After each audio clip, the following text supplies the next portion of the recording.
Pushpa the rise यानी part 1 में पुष्पा राज की लाइफ स्टोरी के बारे में बताया गया है, लेकिन पुष्पा द रूल पार्ट 2 में शीशाचलम के जंगलों में उगने वाली रेड सैंडलवुड की इंटरनेशनल स्मगलिंग के बारे में और ज़्यादा डिटेल्स में बताया जाएगा।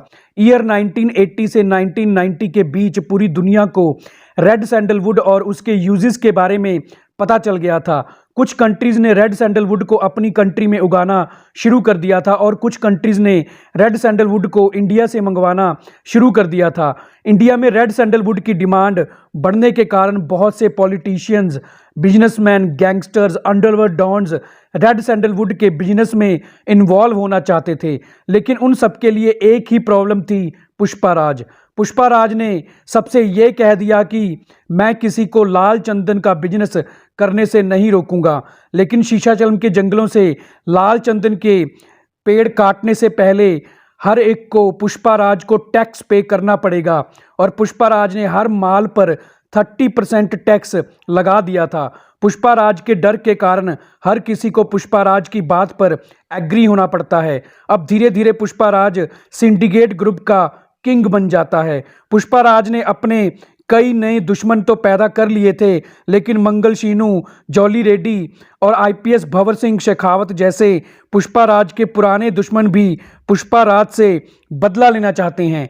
एमएलए और जक्का रेड्डी पुष्पा राज के साथ मिलकर ही काम करते हैं। इधर ठीक होते ही जॉली रेड्डी फिर से श्रीवल्ली, जो अब पुष्पा राज की बीवी है, को पाना चाहता है।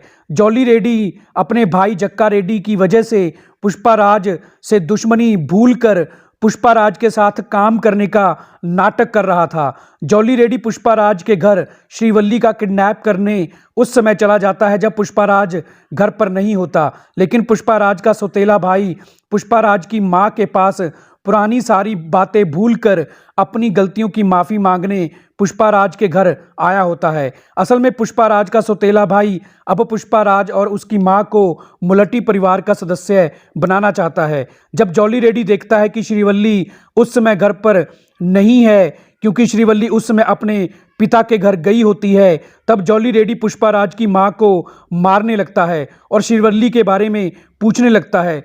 पुष्पा राज का सौतेला भाई पुष्पा राज की मां को बचाने की कोशिश करता है, लेकिन जॉली रेड्डी पुष्पा राज के सौतेले भाई को जान से मार देता है। तभी वहां पुष्पा राज का दोस्त केशव आ जाता है।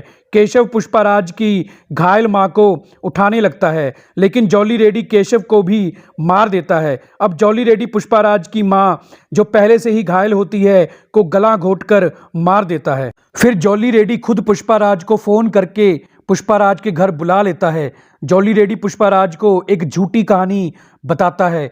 जॉली रेड्डी कहता है कि वो पुष्पा राज के घर चंदन के माल की डिलीवरी के पैसे देने आया था, लेकिन जॉली रेड्डी के पुष्पा राज के घर पहुंचने से पहले ही पुष्पा राज का सौतेला भाई, जो कई सालों से पुष्पा राज और उसकी मां से नफरत करता है, पुष्पा राज की मां को मारने आया था। लेकिन जब केशव ने पुष्पा राज की मां को बचाने की कोशिश की तो पुष्पा राज के सौतेले भाई ने केशव को जान से मार दिया और पुष्पा राज की मां को भी मार दिया। जॉली रेड्डी पुष्पा राज को बताता है कि पुष्पा राज का सौतेला भाई ने जब जॉली रेड्डी पर भी हमला किया तो जॉली रेड्डी ने पुष्पा राज के सौतेले भाई को जान से मार दिया। अब पुष्पा राज अपने दोस्त और मां की लाश देखकर इमोशनल हो जाता है। अब जक्का रेड्डी और एमएलए भी वहां पहुंच जाते हैं।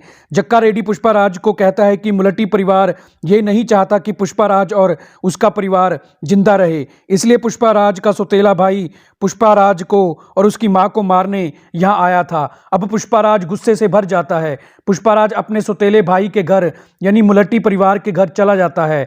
उधर मुलट्टी परिवार के सदस्यों को लगता है कि पुष्पा राज ने अपने सौतेले भाई को मार दिया है, इसलिए पुष्पा राज के वहां पहुंचते ही मुलट्टी परिवार के मर्द पुष्पा राज पर हमला कर देते हैं। बदले में पुष्पा राज भी अपने ही परिवार के सदस्यों के मर्दों, जिसमें उसके दूसरे सौतेले भाई, चाचा वगैरह शामिल होते हैं, को एक एक करके मार देता है। तभी वहां पुलिस यानी आईपीएस भंवर सिंह शेखावत भी पहुंच जाता है। आईपीएस भंवर सिंह शेखावत पुष्पा राज को अपने ही सौतेले भाइयों के कत्ल के जुर्म में गिरफ्तार करके ले जाता है। पुष्पा राज के जेल में जाते ही मंगल शीनू, जॉली रेड्डी, जक्का रेड्डी सब एक हो जाते हैं। असल में ये सारा प्लान आईपीएस भंवर सिंह शेखावत का ही बनाया हुआ होता है। आईपीएस भंवर सिंह शेखावत पुष्पा राज और मुलट्टी परिवार के नाजायज़ संबंधों के बारे में जान चुका था। इसलिए जब आईपीएस भंवर सिंह को पता चला कि पुष्पाराज का सौतेला भाई पुष्पाराज के घर उसकी मां से माफ़ी मांगने आया है, तब आईपीएस भंवर सिंह ने जॉली रेड्डी को पुष्पाराज के घर भेज दिया।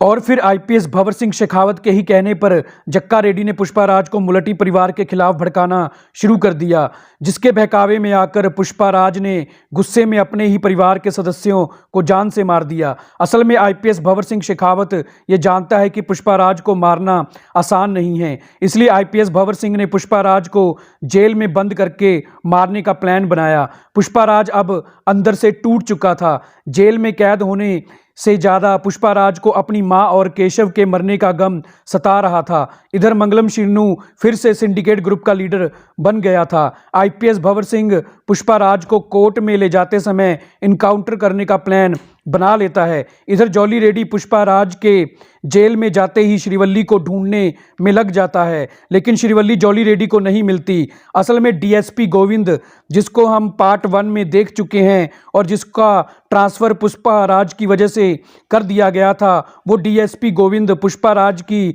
मदद करने वापस आ गया था। भले ही पहले डीएसपी गोविंद पुष्पाराज को अपना दुश्मन मानता था, लेकिन डीएसपी गोविंद पुष्पाराज की इस बात से इम्प्रेस था कि सिंडिकेट ग्रुप का लीडर होने के बावजूद भी पुष्पाराज ने किसी भी ईमानदार या बेकसूर पुलिस वाले को नहीं मारा था। डीएसपी गोविंद दूर रहकर भी पुष्पाराज पर नज़र रखे हुआ था। डीएसपी गोविंद आईपीएस भंवर सिंह को भी पहले से ही जानता था और डीएसपी गोविंद ये भी जान चुका था कि आईपीएस भंवर सिंह ने पुष्पाराज को एनकाउंटर करने के लिए जेल में कैद करने का प्लान बनाया है। इसलिए सबसे पहले डीएसपी गोविंद ने सीक्रेटली जेल में पुष्पाराज से मिलकर सारी सच्चाई बता दी और फिर पुष्पाराज के ही कहने पर डीएसपी गोविंद ने श्रीवल्ली को किसी सेफ जगह पर छुपा दिया। अब पुष्पाराज ने डीएसपी गोविंद के साथ मिलकर कोर्ट की सुनवाई वाले दिन रास्ते में आईपीएस भंवर सिंह के एनकाउंटर वाले प्लान के ऊपर अपना प्लान बना लिया। फिर जिस दिन आईपीएस भंवर सिंह पुष्पाराज को कोर्ट ले जा रहा था, तब जानबूझकर पुष्पाराज रास्ते से भाग गया और जंगल की तरफ चला गया। फिर जब भंवर सिंह और जॉली रेड्डी अपने आदमियों के साथ जंगल में पुष्पाराज को पकड़ने गए, तब डीएसपी गोविंद ने जॉली रेड्डी के आदमियों को मार दिया। अब पुष्पाराज पहले जॉली रेड्डी से फाइट करके उसको जान से मार देता है और उसके बाद पुष्पाराज और आईपीएस भंवर सिंह शेखावत का आमना सामना होता है। आईपीएस भंवर सिंह भी पुष्पाराज के हाथों मारा जाता है।